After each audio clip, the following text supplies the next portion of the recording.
It's something that we also use in recruiting.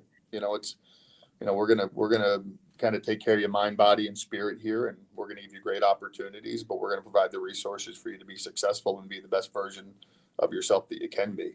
And so I think our coaches really appreciate that, kind of putting the money behind our mouth in terms of, hey, we care about mental health. We know it's an issue, and we're going to address it.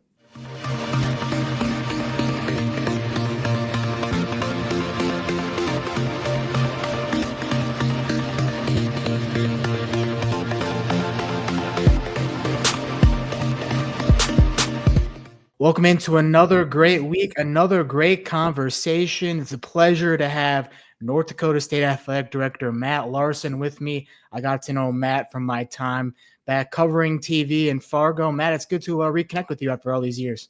No, same, Nick. I know it's been a little bit now, but glad to hear you're doing some great things down in the Quad Cities, and glad we were able to spend some time together. Appreciate that. When we were connecting about this, you were down in Arizona for a fundraising trip. What, as an athletic director, goes into a trip like that, and what's the goal once you come back? Yeah, no, we're fortunate. We have probably two main pockets where we get a lot of our alums, fans, donors will win, or it's either on the western coast of Florida or it's down kind of Phoenix, Scottsdale area. So we try to get down to those two places, usually in the month of February. I was in Naples 2 weeks ago, and now Phoenix. And really the goal is just to reconnect with donors. A lot of times it's stewardship. A lot of times there's a potential ask for a gift, depending on what we have going on. But we bring our head football coach down with us, all of our development staff, the president of Team Makers, which is our kind of fundraising arm for athletics. We're down there for 5 days. We do a bunch of events, meetings. We did a watch party for our basketball team. We do a golf outing. So really trying to hit as many folks as we can. And, like I said, some of it's just stewardship, but some of it there's potentially an ask there for future support of the department. Stepping into those settings, how do you treat that? Do you're shaking a lot of hands, meeting a lot of different people? Well, I'm fortunate. I'm probably midway through my 12th year now. So a lot of the folks down there I've known now for a number of years and have built a rapport and a relationship with. And but it's trying to get around and get to chat with folks that, maybe that's the one time a year you get to see them. Sort of catch up and kind of update them. They want to hear what's going on in Bison athletics, what's going on back at NDSU and in Fargo. And so it's definitely a lot of that. And then just updating them on, a lot of the things that we have going on, new initiatives. Certainly the Mountain West move was center of conversation down there this go around. But again, it's really just, there's passionate people that care a bunch. And so a lot of it's just reconnecting with them and letting them know what's going on back home. Lots of things have changed since I've been there. Was it 3.5, 4 years ago now, including what you just mentioned, the move to the Mountain West, moving from the FCS to the FBS. What goes into a decision like that? It's being such a big move.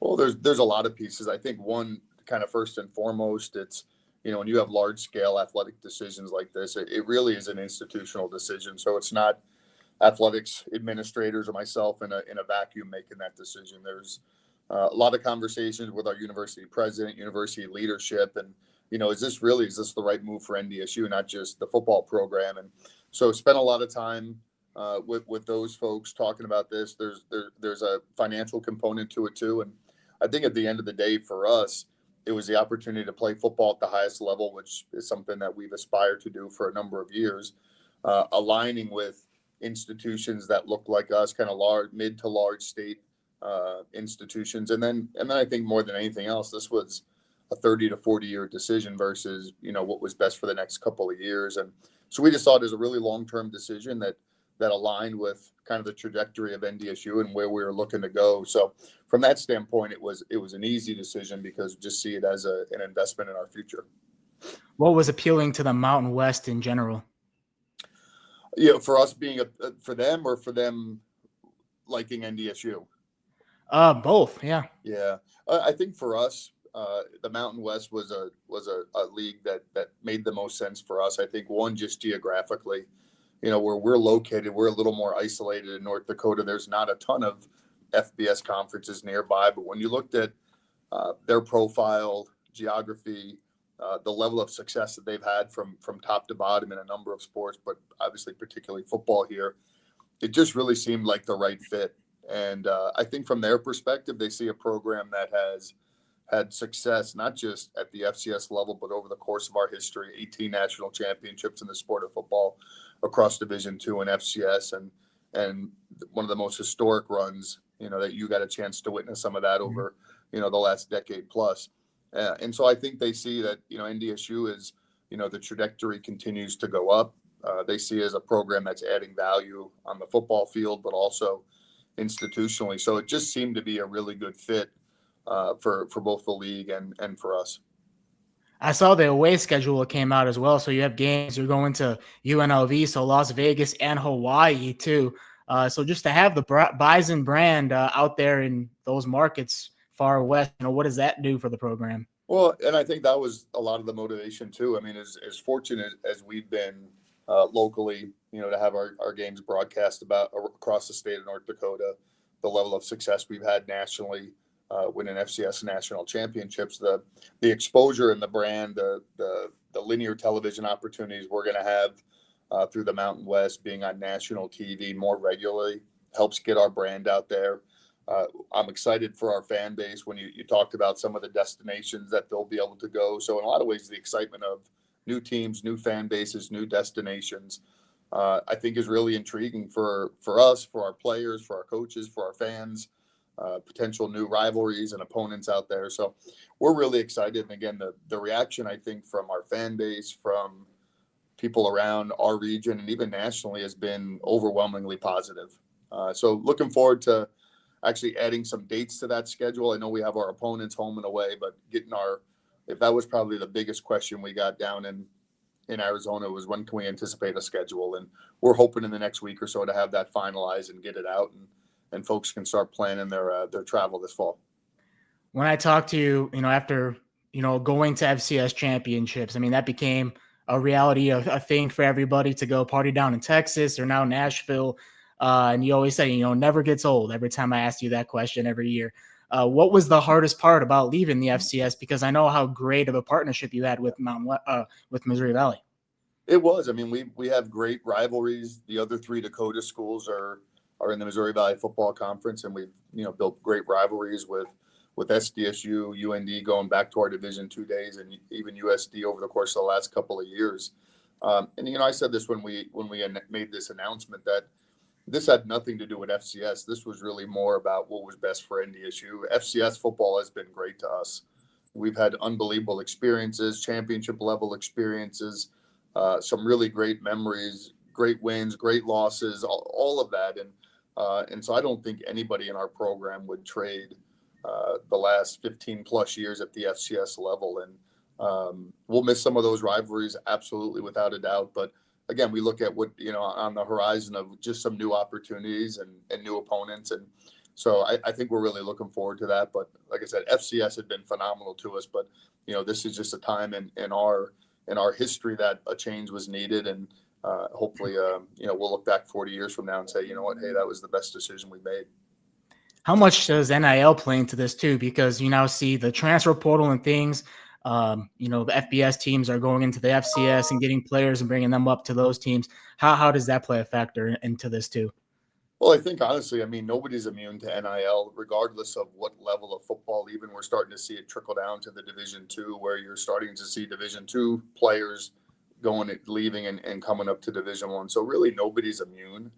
When we look at it, there'll probably be an uptick in what we're going to do from an NIL perspective, but we're going to have some of those same challenges where, we're going to continue to develop really good players. We're going to recruit high school kids, and, there's a chance that we're going to develop them and they may get opportunities at other places. And I still think when you look at the complete package that NDSU puts together in terms of whether it's financial, whether it's scholarship, whether it's NIL, whether it's all the other resources and things that we invest in the program, unbelievable fan base, opportunity to compete at a high level, we hope that that's going to impact our players in terms of retention of our team. But that's something is going to continue to evolve, and it's not going anywhere. So we got to manage that the best we can and try to build the best rosters we can year in and year out. How have you evolved that over time? Just seeing how NIL has grown into what it is now. Yeah, it's interesting. If you go back just 3 years ago, I think where it's evolved for us is, I think early on, a lot of our fans were really leery, unsure, didn't like it. And I get it, right? I mean, when you think about North Dakota, very blue collar, people earn what they get here in this state. And so the idea of student athletes getting money just purely for being on a team just didn't resonate. And so I think a couple of things. One, 3 years removed now, I think our fans realize it's not going anywhere and it's part of who we are. But I also think the other thing is, we talked with our coaches and we talked to our fans about opportunities at NDSU are going to have to be earned. It's not just for showing up. And so I think that helps a little bit. There's still some fans who don't like it, but I think they also understand that this is the new world a little bit. And as much as they may not like it, they would like losing even more. They would dislike losing even more. So, it's just one of those things. So I think we've seen an uptick in investment from our fan base, and again with the realization that it's here to stay. But I still think it's, we're not going to try to outbid anybody, right? This is what it is. If you want to play at NDSU, here's all the things that we're going to do to support you, and then hopefully I think that'll resonate with more people than it won't. I remember going to the bubble in those like spring, winter mornings where you put the dome over the soccer stadium, but now you have the very nice facility there, indoor practice facility that the other teams use as well. How has that changed things recruiting wise? Well, I think two things. One, just operationally having that year-round facility that we can use in all sorts of climate and weather has served all of our outdoor programs really positively. From a recruiting standpoint, if you're a student athlete and you come here and you see our facilities, I think you could argue you could go just about anywhere in the country and you're not going to see facilities collectively that are better than what we have here. So to be able to train and develop in some of the best facilities, I think means a lot, right? To me, if you're a recruit coming on campus, it shows investment. It shows we value the program. We want to compete at a high level. And so again, that's just another piece. We always look at it as there's multiple reasons why people come to NDSU: facilities, financial support, fan base, tradition, history. So it's one of those pieces. But again, to me, I think more than anything else, it shows the importance of the program and it shows investment. With student athletes, mental health has become a really important thing. How is NDSU and how do you address it with different athletes when there's mental health issues with student athletes out there? Yeah, I think we saw, you could probably argue mental health challenges have always been here. I think we saw definitely an uptick following COVID, and either that or I think just student athletes are maybe more willing to talk about it, that maybe they're dealing with something, have an issue, would like to maybe speak with somebody. So I think that's all positive. And so the NCAA's done a lot of work in terms of mandating some mental health support or access for student athletes. And I think that's a really positive thing. And so we have a great relationship with Sanford Health. They oversee all of our orthopedics and sports medicine, a great hospital here in the upper Midwest. But what they've also done is have embedded counselors here in the athletic department. So student athletes can schedule time, come up, have a conversation, purely confidential. It's a different voice away from their coaches or strength coaches. And so it's been really positive. The feedback we've received from our student athletes about, one, the access to just the ability to go and have a conversation with somebody has been really good. And then we get some aggregate information from the mental health folks just saying, okay, here's what we're seeing. Again, not getting into specific details, but here's maybe something we're seeing. Here's maybe some trends. Here's some things that we can maybe do some things differently. So that part's been really positive and well received. How do you work that into talking with coaches about it and how they can address it with the players? Well, I think the coaches, if you ask them, I think the fact that we have some professional staff here that can handle that takes a little bit of a burden off of them. I felt for our coaches the last probably 5 or 6 years where, not only am I trying to coach a program and build a team, but I'm also trying to counsel everybody. And one, they're not trained. And two, it's hard sometimes for a student athlete to be able to open up to you when you're also impacting decisions on their playing time or whatever it might be, their scholarship, et cetera, or some of maybe the challenges a student athlete having is a result of the program, right? And so I think they really appreciate the fact that we have some staff here that's helping our student athletes be the best they can be, whether that's on the field, off the field, on the court, off the court, whatever. So I think they really appreciate that, and it's something that we also use in recruiting. We're gonna kind of take care of your mind, body, and spirit here, and we're we're going to give you great opportunities, but we're going to provide the resources for you to be successful and be the best version of yourself that you can be. And so I think our coaches really appreciate that, kind of putting the money behind our mouth in terms of, hey, we care about mental health. We know it's an issue and we're going to address it. That's an awesome resource to have. And of course, the basketball arena too is and basketball and wrestling, the Sanford name is on there as well. So you have a great partnership going with them. When it comes to, coaches who have left, I remember like Matt Entz, he's at Fresno State. Braun, he's at Northwestern. Role, he's the offense coordinator at Iowa State. When you view coaches that you've hired in the past who have now gone on to a different level and a higher job, how do you view that yourself as someone who evaluates talent and coaching? Well, I think it speaks. I think first off, you look for good people. I think at the end of the day, and everybody that you just mentioned are really, really good human beings who then also happen to be really good X's and O's folks, really good teachers. They care about their student athletes. And so to me, it's really, you start with just, are they a good person? And then you add in those pieces. And, we've been fortunate over the course of our history. NDSU is a place that I always said, I think prepares head and assistant coaches for other opportunities just because of the amount of access you have to the media, the amount of access you have for engaging with fans and maybe fundraising. The amount of pressure that is here to be a coach at NDSU. All of those things I think prepare you really well to as opportunities come along. But I also tell our coaches because of how great NDSU is, it allows you to be very selective with future opportunities. And I think coaches who've been other places and come here realize that we do things a little differently here and in a positive way. And so it's a place where we're going to support you. We're going to hold you accountable. We're going to celebrate successes. And I think that resonates. So the fact that we've had folks that have gone on and had success at other places, one is not a surprise, just knowing who they are, but also the way that NDSU develops you to go on and be successful at the next level. Do you keep those relationships after they leave? How much do you keep in contact with them? We do. And actually, it's interesting. I got a text last night from Tyler Roll saying congrats on the move to the Mountain West. And, I think for them too is one, I always try to have a relationship with all of our staff. But I think for them too, it's, they look back fondly on their time here. And you always hear from coaches or staff that have left that, boy, I always follow the Bison. And again, I just think that says a lot about who we are as a department, how we care about each other, how we support each other. And so those relationships are really important because you never know when your paths may cross down the road again. Exactly. And it's crazy because Iowa State over them and Tyler Roll's gonna be back. So I'll say hello to him and we'll see if he remembers me. Maybe he will. Absolutely. But no, I mean, like you said, you're 12 years into the job there and you've done this at Stony Brook before too. Mm-hmm. What keeps you going? One, I just love what I do.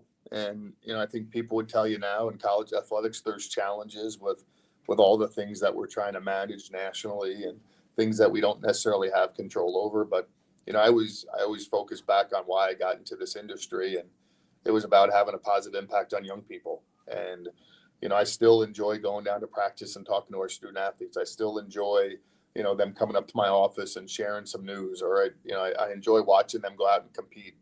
I enjoy them, when graduation day comes and you see them, they've gone from an 18, 19-year-old freshman to now they're, getting ready to take on the world and be successful. So those are the reasons why I keep doing it. And then just the competitive spirit. Coach Polasek and I were talking about this the other day is, there's not a lot of industries out there that really satisfy that competitive desire. And this is one where every day we're competing, whether we're competing for a fundraiser, we're competing to build a facility, we're competing for a recruit, we're competing to hire the next coach, or we're competing to win a game. To me, that's the best part of it. But it comes back to we're really having a positive impact on the young men and women that choose NDSU. For you, having a work-life balance with all the travel you do, how do you manage that? Gosh, if you ask my wife, she probably say sometimes I don't manage as well as I probably could. But it is important. And I think when I look back, if you ask my kids, if you ask my wife, I think they realize that there are going to be times where dad is going to be away, right? Just your job takes you. There's certain responsibilities that I have to be there. So yeah, I've missed things. There's no doubt, but I think it's just a greater emphasis of when you are present, be present. right? And make the most out of the time that you are with your family, you are with your kids. You get those one-on-one opportunities. I think that's really important.